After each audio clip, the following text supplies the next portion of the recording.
अस्सलामु अलैकुम रहमतुल्लाहि वबरकातुहू। मेरा नाम आसमा शेख है और आज की वीडियो में हम जानेंगे करबला का पूरा वाकया। वाकया है करबला तारीख का दर्दनाक वाकया है।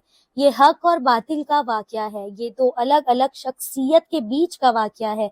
ये दो लोग अलग नजरियात का वाकया है। यजीद जुल्म की निशानी, हुसैन रजी अल्लाह ताला अन्हु अमन की निशानी। यजीद जबर का पुतला, हुसैन सबर का पैकार। यजीद अपनी काली करतूतों पर अपने जुल्म से दुनिया में जाना गया और हुसैन रजी अल्लाह ताला अन्हु हक और सच के शेर बनकर दुनिया में जाने गए। करबला के तड़पते मैदान में हुसैनी और यजीदी दो ग्रुप सामने आते हैं। यजीद महज़ून का नापाक बेटा था और हुसैन रजी अल्लाह ताला अन्हु मोहम्मद अरबी सल्लल्लाहु अलैहि वसल्लम की बेटी के फातिमा तो ज़हरा रजी अल्लाह ताला अन्हु का बेटा था। सुभान अल्लाह। यजीद नशे में धुत रहकर नमाज छोड़ देता था। हुसैन रजी अल्लाह ताला अन्हु की करबला में भी नमाज कज़ा नहीं हुई। यजीद ने एक हज किया, उसमें भी बेशुमार गुनाह किया। हुसैन रजी अल्लाह ताला अन्हु ने सवारी होने के बावजूद भी 25 हज पैदल किए। यजीद गंदे लोगों का दोस्त था। गंदे गंदे काम उनके शौक थे। दीन इस्लाम के लिए मजाक था। नापाकी उसके अंदर फूट फूट कर भरी थी और वो चाहता था कि हजरत इमाम हुसैन रजी अल्लाह ताला उसके हाथ पर बैत कर ले, मतलब उनके हुक्मों को मानने वाला बन जाए। वो हुसैन जिनके लिए हमारे नबी सल्लल्लाहु अलैहि वसल्लम ने फरमा दिया कि वो जो जन्नती नौजवानों के सरदार है, जिनका दोस्त यार उनके जैसे अल्लाह वाले कहीं हजरत अब्दुल्ला इब्ने अब्बास, कहीं हजरत अब्दुल्ला इब्ने उमर थे। सुभान अल्लाह। जमाने ने वो मंजर भी देखा है। हसनैन करीमैन कम उम्र की वजह से चलते चलते गिरते हैं तो हमारे नबी सल्लल्लाहु अलैहि वसल्लम खुतबा छोड़कर उन्हें उठाते हैं। इतनी मोहब्बत थी आपको अपनी नवासों से। हमारे नबी सल्लल्लाहु अलैहि वसल्लम दोनों को जब भी अपने कंधों पर बिठा कर घुमाते थे, हजरत उमर फरमाते थे, वाह वाह क्या सवारी आई है। तब हमारे नबी सल्लल्लाहु अलैहि वसल्लम ने फरमाया, उमर सवारी देख रहे हो, सवार भी तो देखो कैसे है। करबला का वाकया कुछ यूं है कि जब यजीद तख्त नसीन होता तो उसे ये फिक्र होती कि हजरत इमाम हुसैन रजी अल्लाह ताला अन्हु, अब्दुल्ला बिन उमर, अब्दुल्ला इब्ने अब्बास, ये सब मेरी बैत करे, मतलब मेरे अंडर में आए और जो हुक्म मैं दूं उसे पूरा करे। इसलिए उन्हें वलीद बिन उकबा को लिखता है कि हर सूरत में इनकी बैत लो, इन्हें लाओ, अगर ये ना आए तो फिर इन पर सख्ती करो। आपको पैगाम मिलता है कि आपको बुलाया गया, आप गए। तब यजीद ने अपने नापाक इरादे बताए, उन पर जोर जबरदस्ती करने लगा कि आपको बैत लेनी होगी। आप जब निकले तो एक सिपाही ने उन्हें रोका। तब फरमाया, तुझे पता नहीं मैं कौन हूँ? मैं अली का बेटा हूँ, मोहम्मद सल्लल्लाहु अलैहि वसल्लम का नवासा हूँ। मैं यजीद की बैत से इनकार करता हूँ। आप वहां से निकलते ही अपनी बहन ज़ैनब रजी अल्लाह ताला अन्हु से मिले। कहा, ज़ैनब हमें मदीना छोड़ना होगा। फरमाया, क्यों? फरमाया, यजीद अपनी जिद के चलते किसी की नहीं सुनेगा और जंग छेड़ेगा। मैं नहीं चाहता मेरे नाना के शहर में खून खराबा हो। हमें यहाँ से चलना होगा। आसान नहीं था उनके लिए मदीना छोड़ना, वो जगह छोड़ना जहाँ उनका बचपन गुजरा, उनके नाना का रोज़ा मुबारक, और वो भी तब उन्हें पता था बस ये आखिरी घड़ियां हैं मदीने में। ये वाकया सुनते सुनते हमारे हसन हुसैन को आप फील करिए, वो मंजर को इमेजिन कीजिए बस कि क्या कैसा क्या उस वक्त हालात हुआ होगा, किस हालत में वो गुजर रहे थे। आपके साथ आपके अहले खाना भी मदीने को छोड़कर मक्का जानिब जाते। 3 सहाबा को आप पूछते हैं, वहां आपको खूफियों के लेटर्स आते रहे। आप मुस्लिम इब्न अकील रजी अल्लाह ताला अन्हु को जान पर्च करने के लिए वहां भेजते हैं, पता लगाने के लिए कि क्या मामला चल रहा है, जाके देखो। 40,000 खूफी आपके हाथ पर बैत कर लेते हैं। 8 दुल हज जब आप हज करने जाते तो पता चलता कि हाजियों के रूप में कातिल छुपा दिए हैं, तो आप एहराम को हज के बजाय उम्रे में बदल देते हैं और कूफे की तरफ बढ़ते हैं। कायनात वालों, जरा दिल पर हाथ रख कर देखो, ये कितना मुश्किल मरहला था, कितनी हार्ड सिचुएशन थी।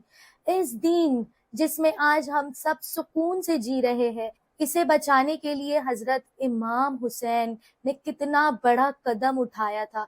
गौर करे, आपको सब मना करते गए, रोकते रहे कि मत जाइए, लेकिन आपने फरमाया, अल खूफी ला खूफी, खूफी कभी वफा नहीं करते। آپ کے والد کو وہاں شہید کیا گیا ہے۔ آپ نے فرمایا میرے غم قصوروں، میرے مہربانوں، نہ روکو مجھے جانے دو، میں جاتا ہوں نانا کے دین کو بچانے، میں جاتا ہوں دنیا پر وفا کا نام رہ جائے، میں رہوں نہ رہوں پر عظمت اسلام رہ جائے، میں نہیں جاتا تو نبی کا گھر کی آن جاتی ہے، تمہارا دین جاتا ہے، میری غیرت ایمان جاتی ہے۔ آپ جاتے ہی ہیں آپ کو راستے میں خبر مل جاتی ہے کہ کوفے والوں نے بے وفائی کر دی، انہوں نے مسلم ابن عقیل رضی اللہ تعالیٰ عنہ کو شہید کر دیا، نعمان ابن بصیر معذور کر دیے گئے۔ مسلم ابن عقیل کے بیت پر جو 40,000 لوگ آئے تھے وہ ان کے پیچھے نماز پڑھ رہے تھے، اور جب انہوں نے سلام پھیرا تو انہوں نے دیکھا پیچھے ایک بھی انسان نہیں، سب نے اپنے دروازے بند کر لیے، ڈر کے مارے کہیں مسلم ابن عقیل رضی اللہ تعالیٰ عنہ ان کے گھر نہ آ جائے، اور پھر بے دردی سے انہیں شہید کر دیا گیا۔ آپ ابھی راستے میں ہی تھے، انہیں خبر ملتی ہے کہ مسلم ابن عقیل رضی اللہ تعالیٰ عنہ بے دردی سے شہید کر دیے گئے۔ وہ لوگ جنہوں نے آپ کو خط لکھ کر بلوایا تھا، وہ 40,000 لوگ جنہوں نے کہا آپ جائیں ہم آپ کے ساتھ ہیں، ہم آپ کا انتظار کر رہے ہیں، سب کے سب بدل گئے اور باتیں توڑ دی، آپ پھر بھی آگے بڑھنے لگے۔ آپ کے سب دوستوں نے، گھر والوں نے، اہل خانہ نے آپ کو منع کیا کہ آگے نہ جائے، وہ لوگ آپ کو بہت بری طریقے سے شہید کر دیں گے۔ آپ نے فرمایا مجھے سب پتہ ہے میرے ساتھ کیا ہوگا، میں کسی چیز سے بے خبر نہیں، لیکن میں اس لیے جا رہا ہوں قیامت تک ظلم، جبر اور نا انصافی کے خلاف کھڑے ہونے والے کے لیے کوئی نمونہ تو ہو۔ امام حسین اپنے خون سے 2 لائن بنائی، ایک حصہ یزید والوں کا، ایک حسین والوں کا، ایک حق والے، ایک ظلم والے، ایک انصاف والے، ایک دھوکہ دینے والے، ایک سچ والے، ایک جھوٹ والے، ایک رحم کرنے والے، ایک دل آزاری کرنے والے۔ اب سوچے کون حسینی ہے اور کون یزیدی ہے۔ آپ کربلا پہنچے، آپ اہل خانہ کے ساتھ محرم الحرم سے آپ پانی کھانا سب بند کر دیا گیا۔ اللہ اکبر۔ فرات نہر سامنے بہ رہی ہے، لیکن ایک قطرہ بھی ان کے نواسوں کو نہیں دیا جا رہا تھا، جس کے لیے تمام کائنات کو بنایا گیا۔ صبر کا امتحان تھا۔ 9 محرم الحرم کو پوری رات عبادت بسر کی، دیا بجھا دیا۔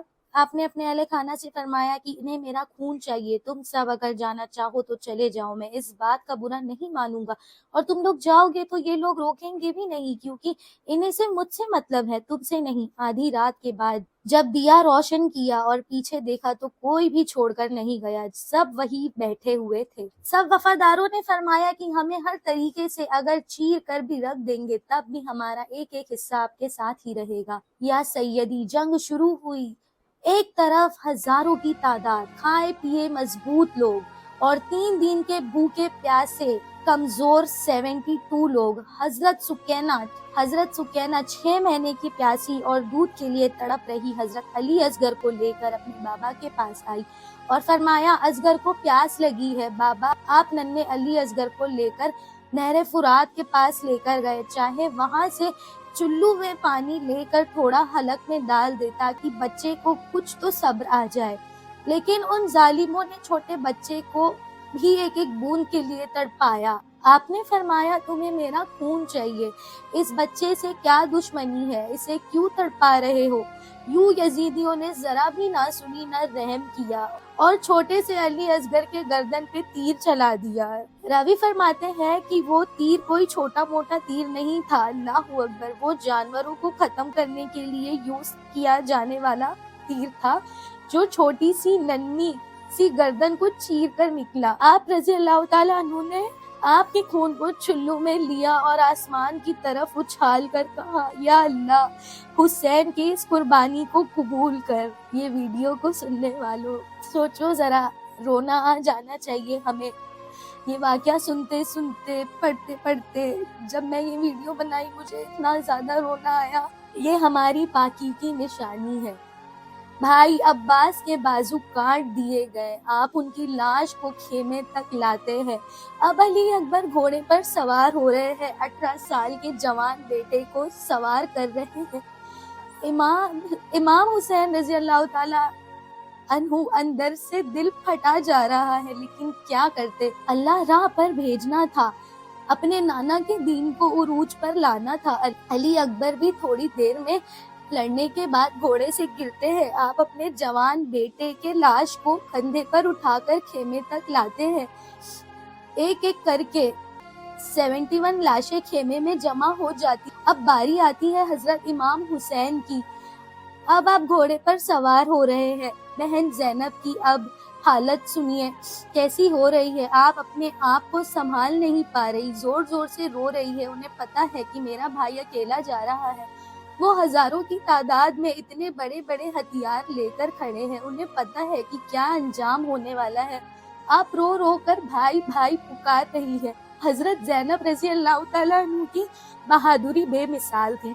करबला के मैदान में आप अपने 2 बेटों को खोया, लेकिन जब भाई की बारी आई आप अपना सब्र खो चुकी। हजरत इमाम हुसैन रज़ी अल्लाह तआला अन्हु ने फरमाया, मेरी बहन सब्र करो, ये तुम्हें रब के और करीब करेगा। सब्र से ही जिंदगी कामयाब होगी। सब्र रखो और अपनी कौम को पर्दे की ताकीद करो। अल्लाह अकबर।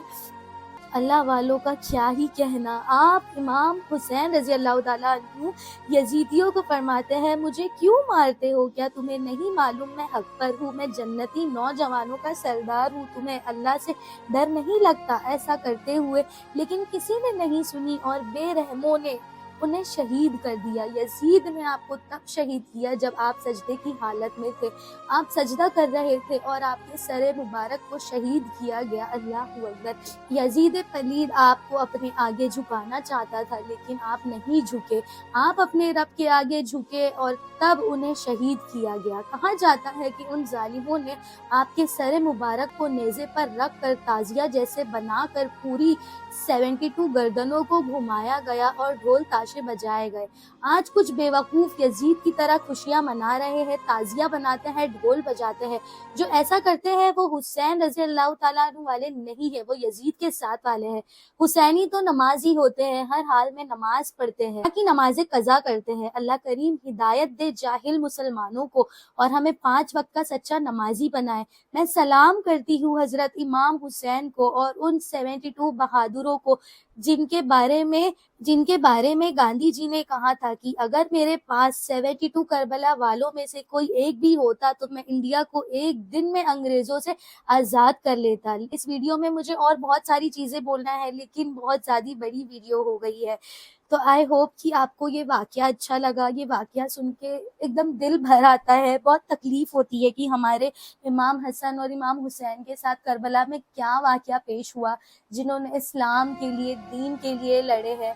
जज़ाकल्लाहु खैर। उम्मीद है मुझे कि आपको ये वीडियो पसंद आई हो।